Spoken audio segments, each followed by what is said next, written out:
ছেলেরা এই তিনটা জিনিসে সবচাইতে বেশি কষ্ট পায়। নাম্বার 1, যখন তার প্রিয় মানুষটা অন্য কারো হয়ে যায়। নাম্বার 2, যখন তার বাবা মা অসুস্থ থাকে। নাম্বার 3, যখন তার পকেটে টাকা থাকে না।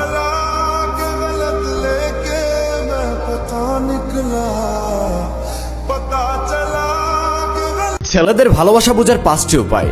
নাম্বার 1, সে যতই ব্যস্ত থাকুক না কেন, সে কখনো আপনাকে ব্যস্ততার অজুহাত দেখাবে না। সে হাজারো ব্যস্ততার মাঝেও আপনাকে সময় দিবে, আপনার সাথে কথা বলবে। নাম্বার 2, সে আপনাকে সবার কাছে পরিচয় করিয়ে দিবে।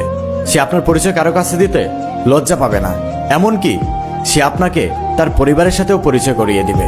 নাম্বার 3, সে সবসময় আপনার যত্ন নিবে এবং আপনি কি পছন্দ করেন আর কি পছন্দ করেন না সেটার দিকে নজর রাখবে।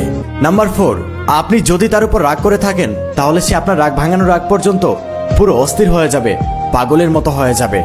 এবং সে যদি ভুল করে আপনাকে কষ্ট দিয়ে দেয়, তাহলে সে নিজেও কষ্ট পাবে।